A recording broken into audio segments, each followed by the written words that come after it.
Does not currently exist because it's raining out there, but it is summer, which is your favorite time of year, am I right? Yeah, it's better than winter. Well, definitely. True enough. I'm more of a spring, fall kind of guy, but what is it that you like so much about summer? It's easier for me to deal with the heat than it is the cold. Yeah, fair enough. But we're trying our best to get a little bit more of a summer vibe going right here. You've got your outdoor rock concert get up going. I've got my Hawaiian get up going, and we're here to talk about...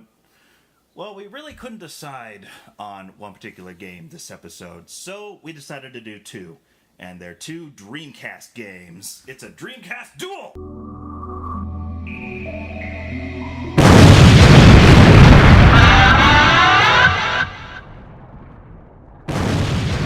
Your game is Crazy Taxi. Voice. Crazy Taxi! Yeah!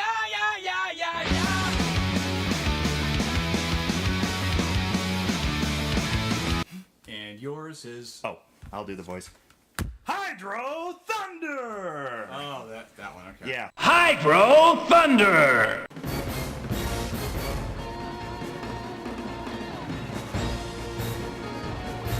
So why don't you tell me where you first played Hydro Thunder? The arcade. Once again, as I am loath to remind my audience, all 19 of you, I did not have any video game consoles growing up at home. So my first exposure to Hydro Thunder was the proper exposure, the arcade sit-down experience with the little rumble pack and the steering wheel and the subwoofer in the back of the chair and the throttle. Oh, well, that's the best way. Yeah, Definitely. Absolutely. And I imagine that was your same experience, or you had a Dreamcast growing up, actually, didn't you? I had a Dreamcast on release. I first played Crazy Taxi... I think it was actually gifted to me. It might have been a Christmas gift. Yeah. Because that's how I got a bunch of my Dreamcast games. Yeah. But, no, I remember actually being gifted this somehow, sitting down and playing it, and I pretty much just having a blast right out of the gate. Yeah. Both of these games are definitely pick up and play and have fun in 2 minutes type of games, definitely. Absolutely. And... we have, obviously, a in-house Sega-produced game. Yes. And one produced by our favorite video game company in the whole wide world, Midway. I did a little bit of research on the development of this game. It's kind of apocryphal, but apparently a bunch of developers went out on a vacation in Florida and just did a bunch of speedboating up and down the swamps and the bayous and the ocean and stuff, and that's kind of where they got this idea of a racing game with boats, which, you know, have been done before. You've got your Wave Race 64, yes, exactly. Yeah. But, you know, I think this has a different kind of feel to it. I will admit I have not played Wave Race 64, but I would say this has a much more cartoony kind of vibe to it. Would you agree or disagree? From what I can remember, Wave Race 64, I only played it a few times. Yeah. Definitely, yeah. Yeah. I mean, there's boosts and jumps and these, you know, crazy courses and all that. Whereas with Wave Race, it's set up like an actual racer. You know, like it's, you mean it's, Hydro Thunder. Yeah. Well, yeah. Yeah. Yeah, it's just like Wave Race has like actual little tracks around like an island or a Oh, beach or right. whatever. Yes, exactly. Whereas this is just pure arcade, crazy over-the-top act. Yeah. There's only one race track in the whole game where it's actually a circular thing. Yeah. And it's right at the beginning. Just get it out of the way. In fact, that's the most boring track in my mind. Yeah. It's also the easiest one. Yeah, absolutely. Well, let's talk about that. Yeah. First off, as someone who's kind of just okay at racing games at best, Hydro Thunder is brutal. yes, it absolutely is. For one thing, when you play the home version and you want to unlock all the tracks, you have to place third in the easy tracks, second in the medium tracks, and then first in the hard tracks. Oh, Jesus. I couldn't get past third place in any one of the medium tracks, and I was hitting every single jump, every single secret, every single boost. Right. I was knocking opponents out of the way, and I just couldn't do any better than third, and it was so crushing. And if I could have a brief aside and say that they do have cheat codes online that supposedly enable you to unlock everything at once. Well, guess what? They don't work. None of them work. Not the PAL region, not the American region, Well, good. nothing. But that's just how it should be. But it also means we can't show proper footage of the hard maps, which are my absolute favorite, and the hard boats, where when you go to select them, the announcer goes, You're crazy! it's the absolute best line. It really gives you a kicker, especially when the flames come up. And that's unfortunate because one of my absolute favorite boats is the one that's half UFO. Yes. And I'd kill for some footage of that, but all we can show you is footage or images other people have taken for us. Or the two-player version, because when you're doing the two-player version, you're racing against each other. So it's very easy to come in first or second.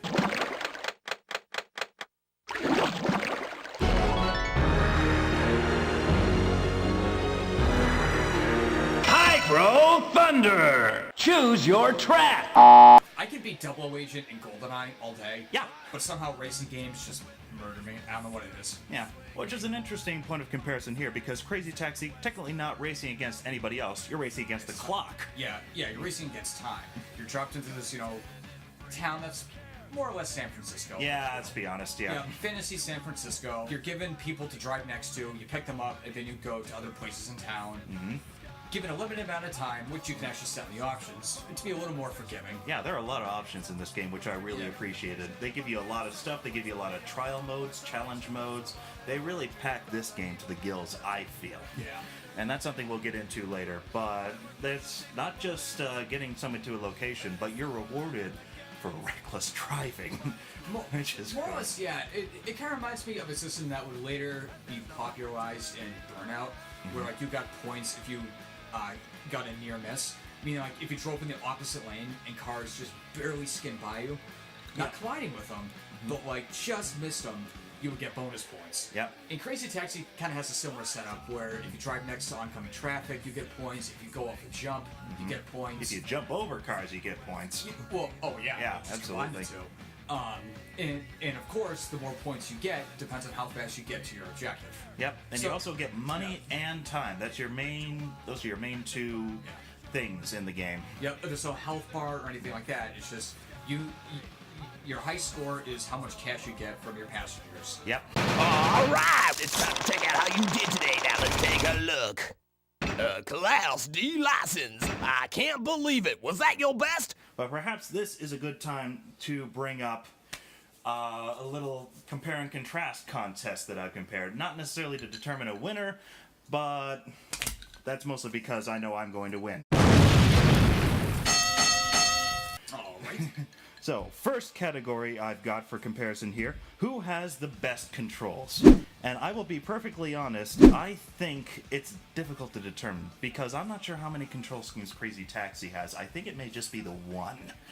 I never checked in the options because Yeah. the default control scheme was kind of nice Yeah. to me. But I'd just say Crazy Taxi. Yeah, I'm just more familiar with driving cars. yeah. And plus, because you're not necessarily in a race, if you crash, it's not the worst thing in the world to happen. All right, I would disagree with one thing in that point of contention, is that in order to change gears in your vehicle, of which there is only two, Yeah. forward and reverse, you have to press two separate buttons. It's not just one button to switch between forward and reverse. And in the heat of the moment, it can be very difficult to remember, especially since you have to switch into reverse in order to power slide in the game, which is another way to earn currency and time. Right. And it is so difficult to pull off. In any other game, you would just tap the brakes. Why do you have to go into reverse? In any other situation, that would stall your car. Well, they're driving a manual. 2 extra movements, 2 extra buttons, man. If you're driving a manual, why can't you switch into extra gears? It's an arcade game manual. They have arcade game manuals, you know this. Yeah, but still.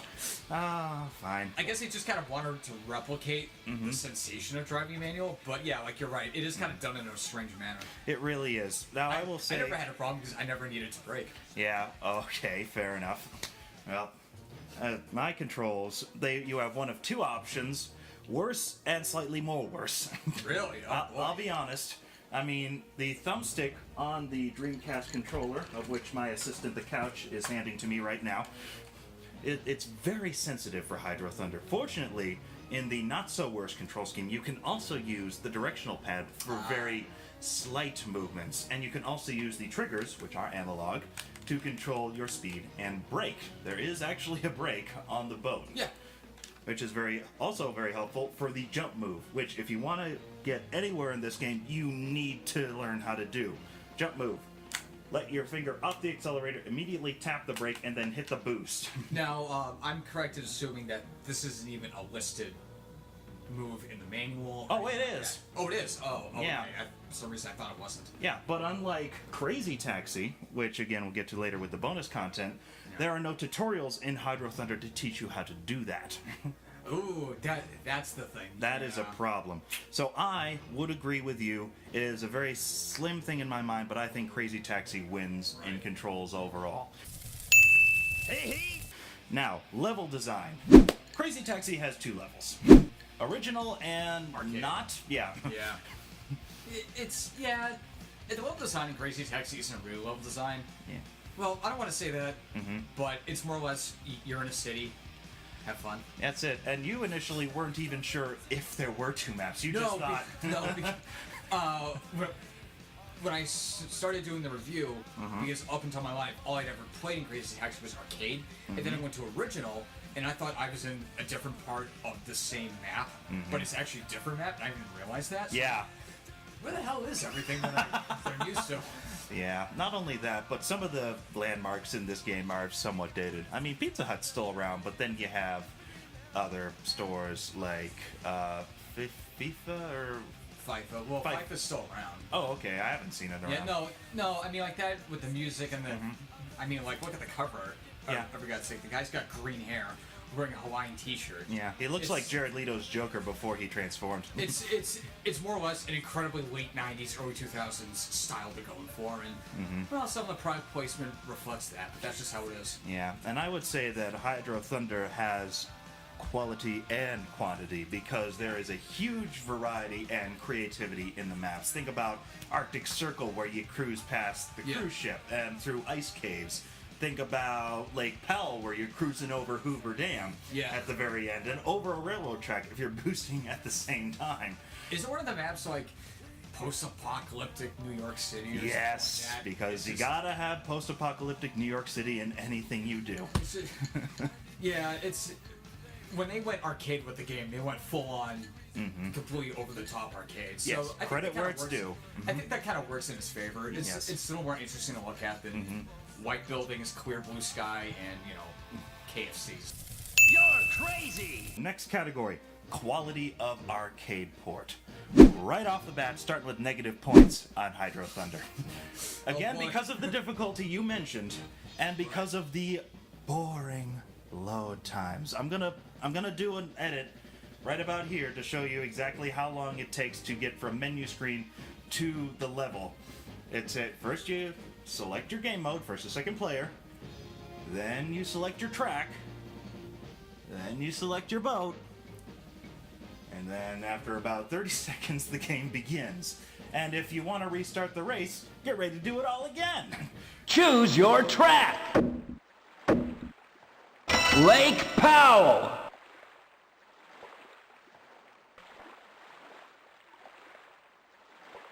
Choose your boat. Banshee.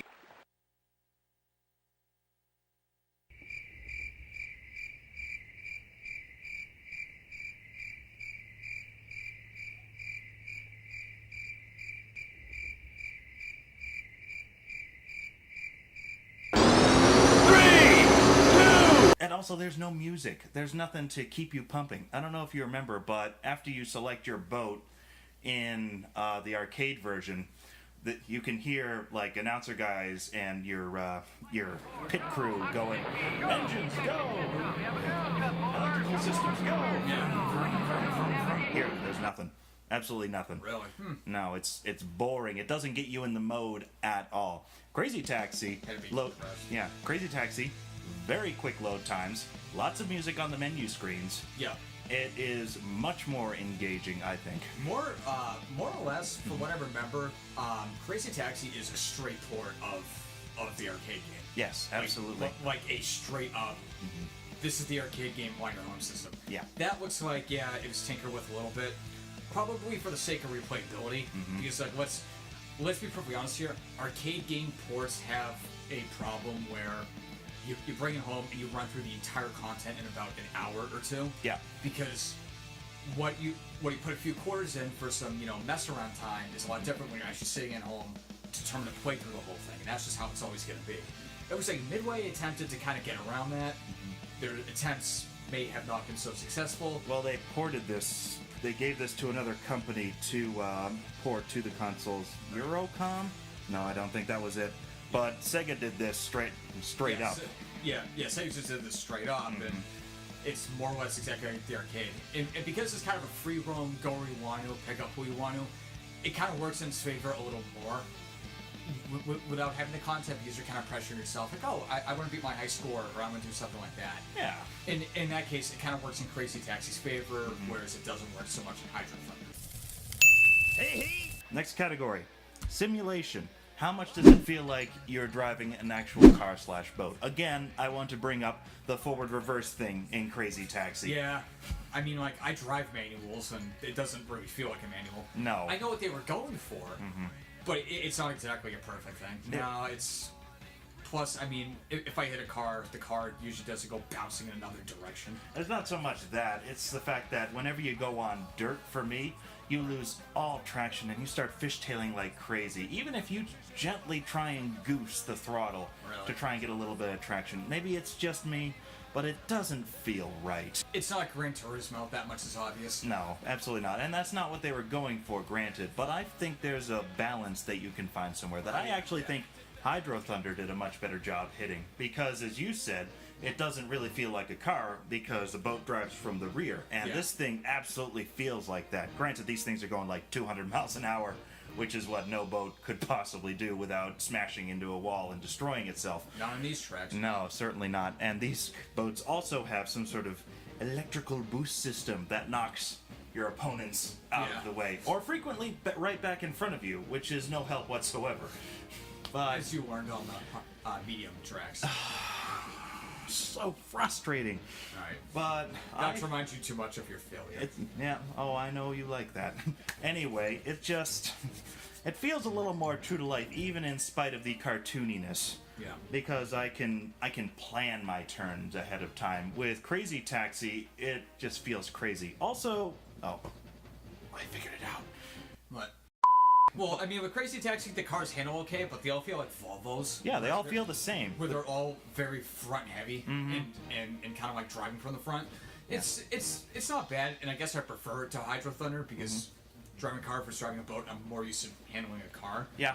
But yeah, I mean, it's not perfect, and you figure out around the same time GTA 3 came out, and that actually got the car controls very well done. So I'm kind of constantly comparing it to that, and we can argue that. Crazy Taxi works for what it is, but it still doesn't quite hit the level of balance that I want it to. You're crazy! Music, and here it's very difficult to determine because while Hydro Thunder has a unique track for each of its levels, they're very much part of the background. They're not really meant to stand out, kind of thing. It's carpet. Yeah, exactly. Yeah. Whereas Crazy Taxi has some really pump up the volume kind of music. Well, it's all licensed, and I think actually in terms of musicality, I might put it in Hydro Thunder's favor. Now, really? I'm shocked. Now, well, hear me out. Yeah? It doesn't really take any amount of creativity to license music for a game.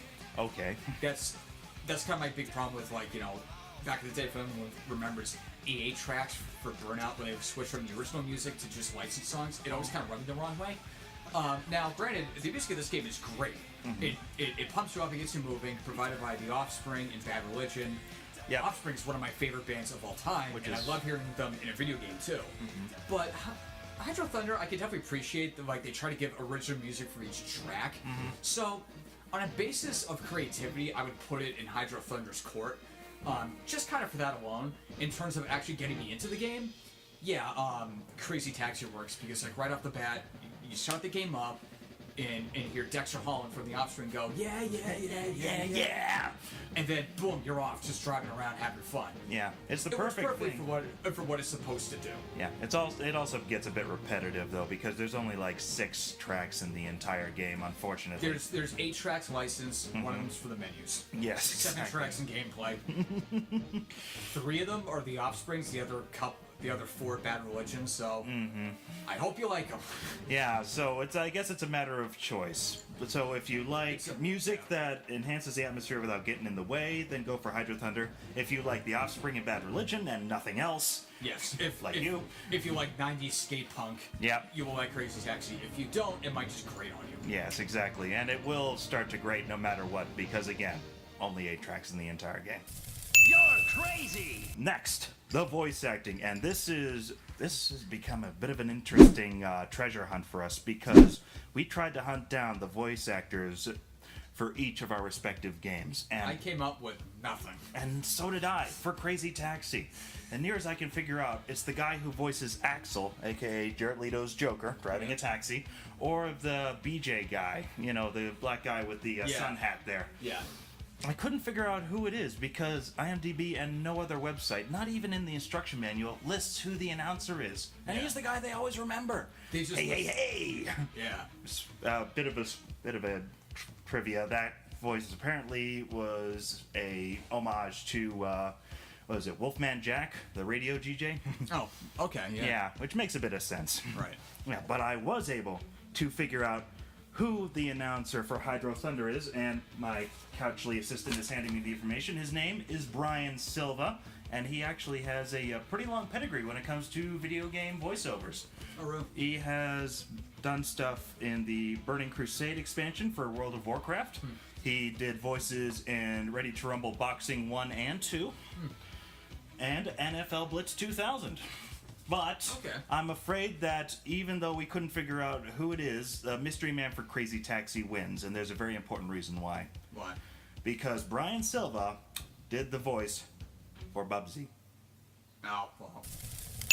Hey! And finally, I think we have bonus content. Hydro Thunder loses. No bonus content whatsoever.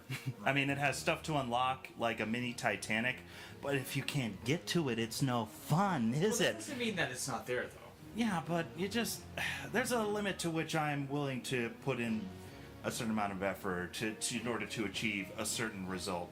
I mean, yeah, I can modify my car to jump a river, but given the time investment involved in that, will it be worth it in the end? For some people, yes. For me, no. Right. That's where I'm coming from. But Crazy Taxi has tons of trial modes that are unlocked right off the bat. Yeah. Ones that'll teach you how to drift and to slide off jumps in midair, and all sorts of fun stuff. It's very much in tune with other arcade ports that Sega has made in the past, which we'll hopefully get to at a later date. Well, yeah, like that's how you increase the replayability. Like you give the Correct. players the chance to actually experience the controls and do these crazy modes where they can go back, armed with their knowledge, and try to conquer the tracks and get more points and all that fun stuff. Yeah. Hydro Thunder's lack of a mode, in that sense, is a little damning. I feel it's a product of the lazy port that Midway just handed off to somebody else. Which Midway is very fond of. Midway! Congratulations, my friend. You have won the first Dreamcast duel. I didn't know it was a competition, but okay. That was a fake one. Okay. Like most competitions. Right. All right. So, with that in mind, do you have any closing remarks regarding either of these games? Not necessarily, but I think one thing I'd like to add as a comparison, I would ask you, which one would you have more fun playing in the arcade?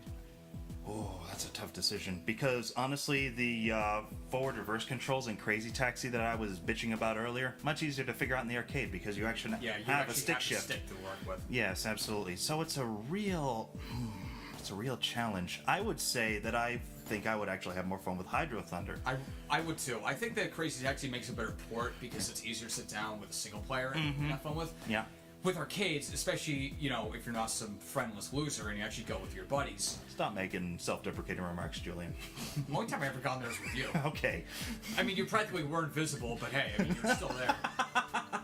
But Hydro Thunder is great because it gives you multiple people to sit down with and a multiplayer with. Yeah. That alone is almost worth the worth the entire experience. You know, when you're racing against your friends. Yes. Crazy Taxi is just one person in a cabinet. Yeah. And maybe you have I'm not guys exactly cheering you on sure. in the back saying, go left, go right, all that shit. But Yeah. that's not really... It's a better experience with friends. Hydro Thunder wins for me. Okay. It's a better experience here at the house. Crazy Taxi wins. So if you see Hydro Thunder out there in the wild, absolutely pick it up. But if you have a choice between these two discs, go for this one first. I think you'll have much more fun.